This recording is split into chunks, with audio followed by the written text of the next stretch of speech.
तो star martial God technique के पिछले एपिसोड में हमने देखा कि सिंघे और यूनिंग लिंगयू और उसके साथी के साथ केव के अंदर उस ट्रेजर को ढूंढने के लिए जाते हैं और तभी रास्ते में सिंघे को ली होंग भी मिलता है, जो सिंघे की पावर देखकर काफी हैरान होता है। जिसके बाद वह सिंघे के साथ चलने के लिए उससे परमिशन मांगता है। यह सुनकर सिंघे तैयार हो जाता है और अब ली होंग भी सिंघे के साथ मिलकर उस ट्रेजर को ढूंढने लगता है।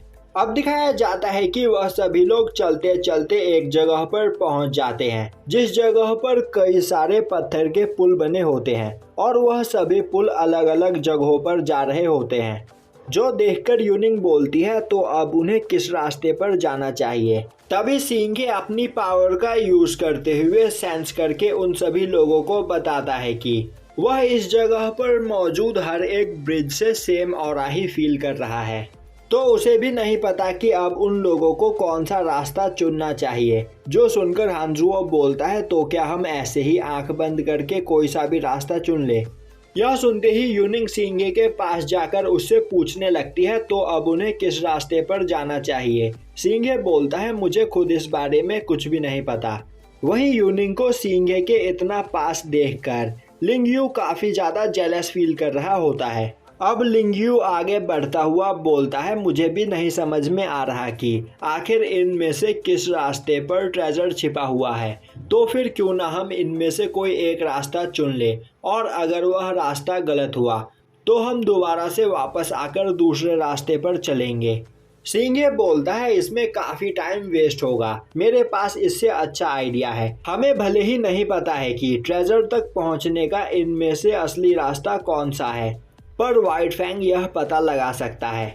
और अब सिंघे व्हाइट फैंग को ट्रेजर तक पहुंचने का रास्ता ढूंढने के लिए बोलता है।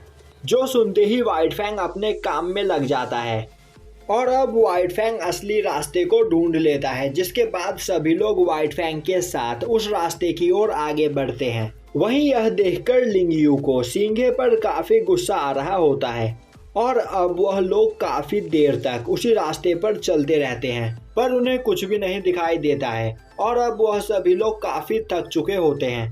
तभी जुओ यान को एक जगह दिखाई देती है जिस बारे में वह सभी को बताती है। अब सभी लोग उस जगह पर पहुंचते हैं और अब वह सभी लोग देखते हैं कि उस जगह पर कुछ लेजेंडरी बीस्ट के स्टैचू बने होते हैं। दूसरी ओर व्हाइट फैंग स्मेल करता हुआ एक स्टैचू के पास पहुंच जाता है, जो देखकर सभी लोग उस स्टैचू के पास जाते हैं और तभी वह देखते हैं कि वह स्टैचू एक डीमन वुल्फ का होता है, जिसे व्हाइट फैंग काफी ध्यान से देख रहा होता है।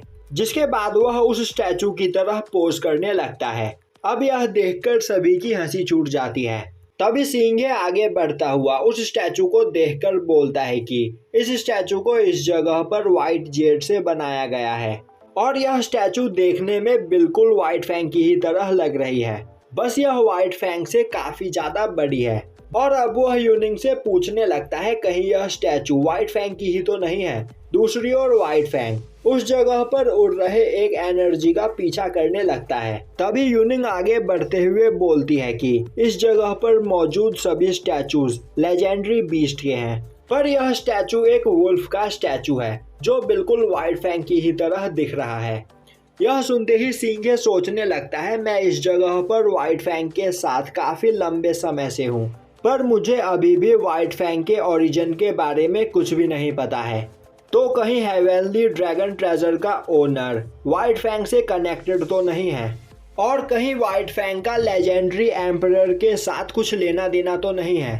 तभी ली होंग आगे बढ़ता हुआ बोलता है ब्रदर सिंघे, आपका यह वुल्फ कोई नॉर्मल वुल्फ नहीं है, क्योंकि इस वुल्फ की स्टैचू इस जगह पर लेजेंडरी बीस्ट के साथ बनाई गई है। तो कहीं यह भी कोई लेजेंडरी बीस्ट तो नहीं, या फिर एशियन टाइम में यह वुल्फ सबसे पावरफुल बीस्ट में से एक होगा। वही लिंगयू और उसके साथी यह सब कुछ चुपचाप से सुन रहे होते हैं। तभी सिंघे व्हाइट फैंग की ओर आगे बढ़ता है। वहीं वह सोच रहा होता है कि असल में मैं व्हाइट फैंग का असली ओनर नहीं हूँ। व्हाइट फैंग की असली ओनर सांगवान है और अगली बार सांगवान से मिलते ही मैं सबसे पहले उससे व्हाइट फैंग के बारे में पूछूंगा, क्योंकि अब मैं यह जानने के लिए बेचैन हूँ कि व्हाइट फैंग कौन है और आखिर इसका क्या इतिहास रहा है।